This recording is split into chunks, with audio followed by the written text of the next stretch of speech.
Heyo, ketemu lagi Nutri. Semoga sehat dan semangat. Hari ini kita akan bahas soal TBC.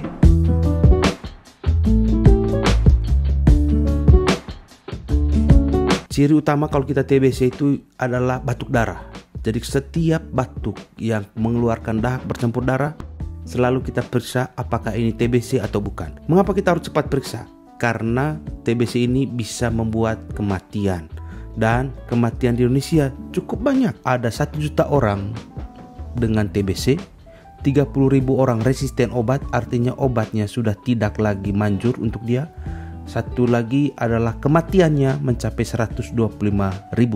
Tapi yang paling penting adalah keberhasilan pengobatannya mencapai 87%. Sehingga karena penyakit ini berbahaya dan sangat bisa diobati, maka kita harus segera cepat mengetahui apakah ini TBC atau bukan. TBC itu paling sering menyerang paru-paru. Dia masuk melalui hidung dan mulut, dia terus ke bawah dan masuk ke dalam organ paru-paru kita, berkembang biak dan menghancurkan organ paru-paru kita. Sehingga yang kita bisa rasakan adalah batuk karena iritasi di jalan napas. Yang berikut adalah sesak napas karena paru-paru kita sudah rusak. Kalau kita lihat paru-paru di dalam tubuh kita, letaknya di dalam rongga dada, cukup besar, cukup ambil tempat di dalam dada kita. Kemudian ada pembuluh darahnya, ada saluran napasnya, inilah trakea, saluran napas yang dari hidung sampai ke paru-paru lalu bercabang 2 kiri dan kanan. Di ujungnya ada kantung-kantung udara. Biasanya disinilah kuman-kuman, dahak-dahak terperangkap di kantung udara ini maupun di pipa-pipa napas kita. Kalau kita terserang TBC, maka yang pertama muncul adalah bercak putih paru-paru. Biasanya di paling atas atau kita sebut apex, ujung atas paru-paru.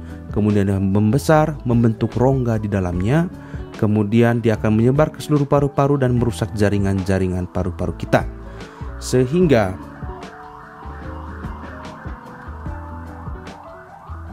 kalau sudah ada kerusakan seperti ini, maka gejala-gejala yang muncul akan sangat banyak. Paru-paru kita itu seharusnya berisikan udara. Jadi dia harus berongga, udaranya bisa keluar masuk dengan baik.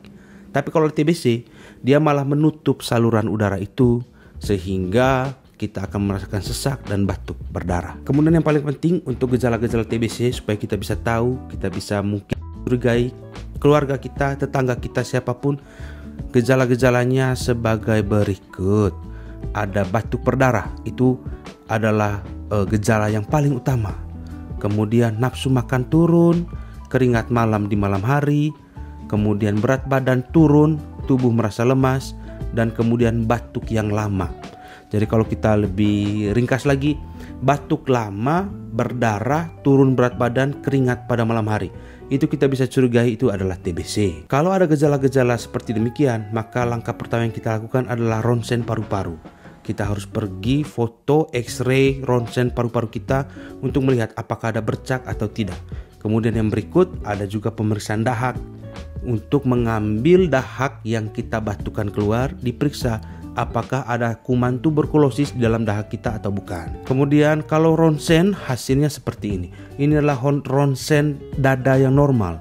Jadi ini paru-parunya. Yang hitam-hitam adalah kantung udaranya. Kalau ada bercak-bercak seperti akar serabut ini adalah saluran napas dan pembuluh darah yang ada di dalam paru-paru. Jadi inilah contoh ronsen yang normal. Tapi kalau kita lihat ronsen yang TBC seperti ini, banyak putih-putihnya tersebar di seluruh paru-paru. Ini jenis TBC-nya adalah TBC miliar. Artinya itu banyak sekali bercak-bercak di seluruh lapang paru-paru. Ada juga yang membentuk rongga-rongga seperti tadi. Ada rongga-rongga yang berbulat-bulat tetapi di sekitarnya putih-putihnya sangat jelas. Awan-awannya sangat tebal. Kalau kita bisa lihat, ini saluran napasnya juga tertarik ke sebelah kanan. Itu artinya ada kerusakan jaringan yang cukup hebat di sebelah paru-paru kanan. Dan kemudian ada juga infeksi di bagian kiri tengah dari paru-paru yang terdapat dalam foto ronsen ini.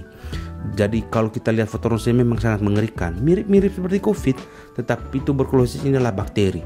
Karena dia bakteri, maka perlu sekali diobati dan bisa diobati, walaupun pengobatannya cukup panjang.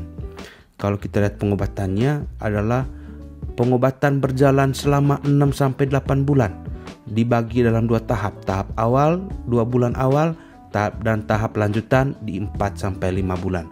Sehingga kalau kita melakukan program pengobatan TBC dilakukan minimal 6 bulan. Setelah itu akan dievaluasi kembali apakah masih ada TBC atau bukan. Saya rasa itu saja info untuk hari ini. Semoga ini bermanfaat, semoga kita bisa mengetahui TBC itu secara cepat.